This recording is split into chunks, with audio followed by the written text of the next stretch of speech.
یہ ان کو تھریٹ ہوتا ہے کہ آپ یہ ٹاسک پورا نہیں کریں گے تو آپ کی جاب ختم ہو جائے گی، یا آپ کو ٹرانسفر کر دیا جائے گا، یا آپ کو جاب سے نکال دیا جائے گا، یا مالک مکان نے ان کو کہا ہوا ہے کہ آپ مکان خالی کر دیں میرے پاس، یا ان کو پیسے نہیں دے پا رہے ہیں، یا کچھ کوئی بھی اس طرح کے مختلف قسم کی ٹینشن ہوتی ہے، یا گاڑی خراب ہے تو اس کو ورک شاپ لے کے جانا تھا، اس کے پیمنٹ نہیں بن رہی ہے، کسی بھی اور قسم کی بچوں کی فیسوں کی ٹینشن ہے، یا کوئی بھی ایسا فائنینشیل ایشو آ رہا ہے، سٹریس آ رہی ہے، تو اس کی وجہ سے بھی وہ اس مسئلے کا شکار ہو سکتے ہیں۔ اس کے علاوہ ان کا اگر ریلیشن شپ میں پرابلم ہے،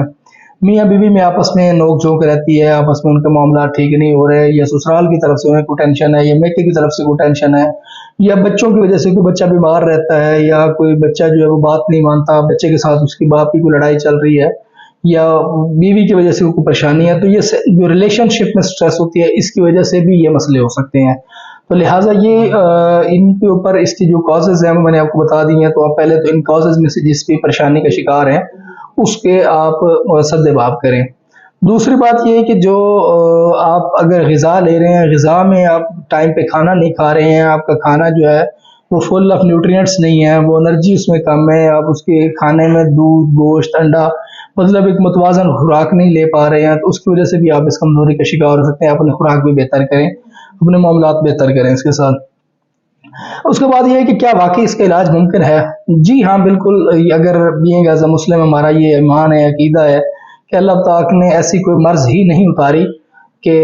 جس کا کوئی علاج نہ بنایا ہو، تو ہر چیز کا علاج ممکن ہے۔ ٹھیک ہے، آپ اس تک پہنچے ہیں نہیں پہنچے ہیں، آپ کا ڈاکٹر آپ کی صحیح ٹریٹمنٹ کر پایا نہیں کر پایا، یا صحیح ڈائگنوز کر پایا یا نہیں پایا، یہ تو ایک الگ سوال ہے، لیکن یہ ایسا نہیں ہو سکتا کہ کوئی ایسی بیماری ہو اور جس کا علاج نہ ہو۔ اسپیشلی یہ جو اریکٹائل ڈسفنکشن ہے، اس کا علاج طب میں صدیوں سے، آج سے نہیں صدیوں سے، بادشاہوں کے، یہ مغل بادشاہوں کے دور سے بھی اور اس سے بھی پہلے سے ان بیماریوں کا علاج جو ہے وہ کامیابی سے کیا جاتا ہے، اور اسی وجہ سے ہی یہ طب کو مانا جاتا ہے کہ طب جو ہے وہ سیکشول ڈیزیز میں بہت زیادہ کامیاب ہے۔ تو اس کا علاج کروانا کیوں ضروری ہے؟ یہ بڑی اہم بات ہے کہ کیا اس کا علاج کیوں کروانا چاہیے؟ اس کا علاج اس لیے کروانا چاہیے کیونکہ جب مرد میں یہ مسئلہ آتا ہے تو اس کی اپنی بیوی کے ساتھ جو انٹریکشن ہے وہ بہت ڈسٹرب ہو جاتا ہے، اس کی وجہ سے گھریلو نچاکیاں، گھریلو پریشانیاں جو ہیں وہ بڑھ جاتی ہیں، میاں بیوی کے جھگڑے جو ہیں وہ زیادہ بڑھ جاتے ہیں، اور مرد بھی جب بیوی سے سکون نہیں لے پاتا تو اس کے جو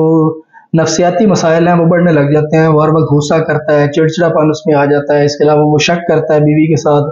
اور اس شک کی وجہ سے وہ مار پیٹ بھی کرتا ہے، بچوں کے ساتھ بھی لڑتا ہے، گھر میں کم آتا ہے، باہر دوستوں میں زیادہ ٹائم گزارتا ہے،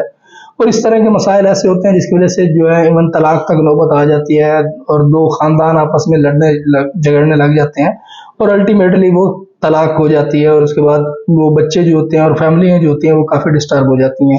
تو کوشش یہ کریں کہ آپ اگر اس مسئلے کا شکار ہیں تو آپ اپنے ڈاکٹر سے رابطہ کریں اور اس کا پراپر ٹریٹمنٹ کروائیں۔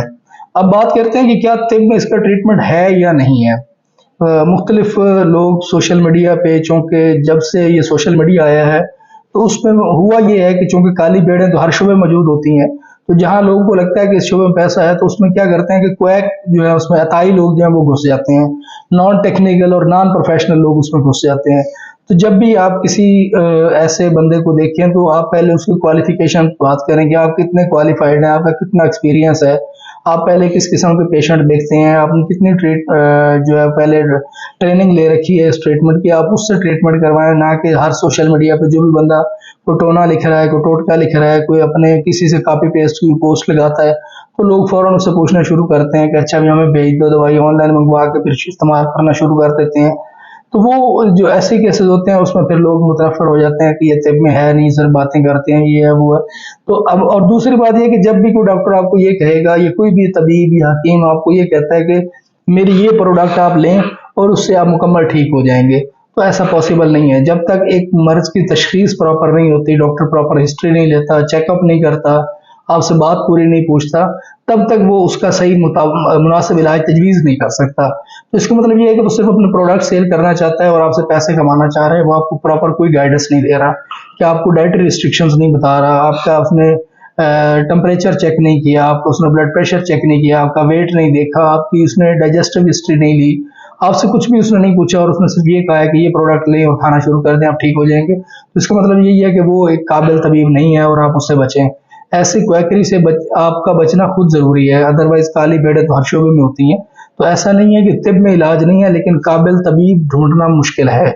لیکن سوشل میڈیا کا دور ہے، چیزیں لوگ سمجھدار ہیں، دیکھ سکتے ہیں۔ تو اس وقت جو طبیب کی سب سے بہترین جو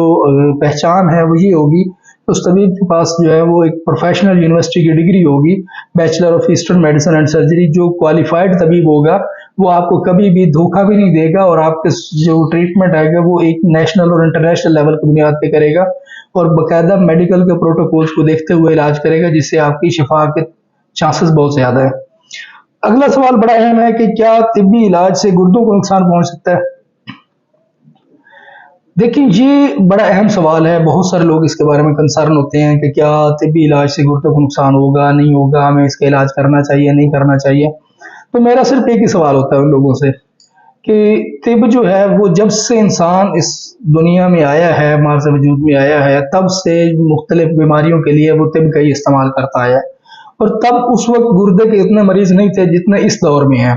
کیونکہ اس دور میں ہم وہ نیچرل طریقہ علاج چھوڑ کر ہم ایلوپیتھک اور سنتھیٹک طریقے علاج پہ شفٹ ہوئے ہیں۔ ان کے سائیڈ ایفیکٹس کی وجہ سے ہم زیادہ تر گردوں کے مریض میں امراض میں مبتلا ہو رہے ہیں۔ اور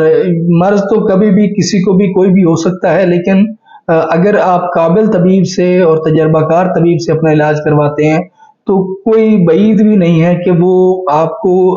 کسی بھی ایسے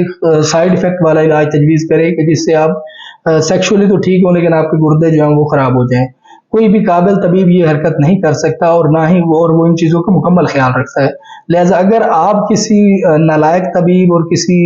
نیم حکیم کے ہتھے چڑھے ہیں تو اس کا پھر شعبے کا قصور نہیں ہوتا، اس میں پھر آپ کا اپنا قصور ہوتا ہے۔ آپ ٹریٹمنٹ کروائیں اور ایک قابل اور اچھے تجربہ کار طبیب سے کروائیں تو کبھی بھی گردے خراب نہیں ہوں گے، بلکہ آپ اپنی ایک صحت مند اور خوش و خرم زندگی گزاریں گے۔ میرے خیال میں جتنے ہمارے پاس سوال آئے تھے میں نے سب کا جواب دے دیا ہے۔ مزید اگر آپ اس کے علاوہ بھی کچھ جاننا چاہتے ہیں تو ہمیں کمنٹ میں لکھ کے ضرور بتائیے گا، ہم اس کا آنسر کر دیں گے۔ شکریہ۔